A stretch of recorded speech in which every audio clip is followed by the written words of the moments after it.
It's been a damn good year for video games. The arrival of new consoles like the Nintendo Switch and Xbox One X has ushered in a slew of new games, from long-awaited sequels to stunning open-world adventures. Here's a look at Time's top picks of the year.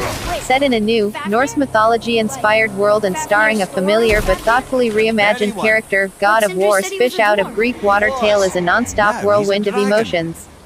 It's all framed by one continuous camera shot that never cuts away or takes the focus off of the heart of it all, Kratos' relationship with his young son, Atreus. But the story also encompasses an indelible supporting cast, a gorgeous world consistently rewarding to explore, and immensely satisfying combat. God of War works from minute one thanks to the simplicity of its plot. Kratos and Atreus, who start as, at best, acquaintances, begin their journey having just gone through the loss of Kratos' wife, whom Atreus bonded with much more than his father. The two set out to the tallest point in all the realms to carry out her final wishes. The setup is journey-like in its visual nature. I saw the peak in the distance and knew I'd get there eventually, but as similar stories have taught me, the path is never a straight or easy one.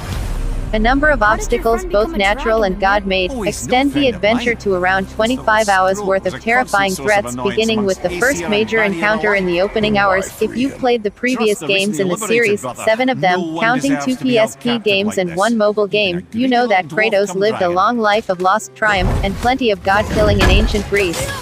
While that history certainly informs who he is now, the character we encounter here has started a new chapter, having found love, a family, and a full bushy beard in this world of Norse mythology. But he is still a stranger to this place, and is forced to rely on the son he barely connects with to decipher its languages and guide him when the swing of an axe or the imprint of his boot on an undead foe won't do the trick. That relationship, and how it evolves and changes over the course of the story, is one of God of War's most captivating qualities. Here are 2 people with demonstrably different personalities, one of them young and still innocent, the other old and as blood-soaked as they come, both grieving over the same woman in different ways. Kratos loves his son but is cold at first. He seems disappointed in his lack of skill and stomach for combat, referring to him mostly as boy, and rarely making eye or physical contact with him. He will, of course, unflinchingly beat the life out of anyone who threatens his son, which appears to be the only way he knows how to express affection. Kratos' uncertainty of how to relate to a boy he's both looking to turn into a survivor and yet afraid may turn out like him is devastating to watch. Their dichotomy plays out in stirring, realistic moments throughout the story. I was surprised by how often I saw myself in both Kratos and Atreus' well-worn shoes. I've told important people in my own life some of the very things they say to each other, and I've thought they've been too afraid to speak aloud. Many others, making God of War's relationships feel real and cuttingly honest.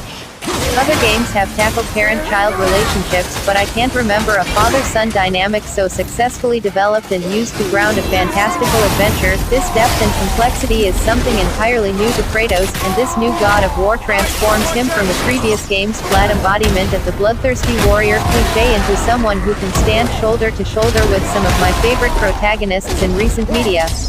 He's now voiced by Stargate SG-1's thunderous baritone Christopher Judge, who can say so much with a single word or grunt. He gives the long-running character's stoic dialogue both an intimidating gravitas and nuance you can hear as he grapples with the needs of his son, his internal fears and pain and, of course, the elements and monsters trying to stop him from reaching his goal. You're still young, that's your fault.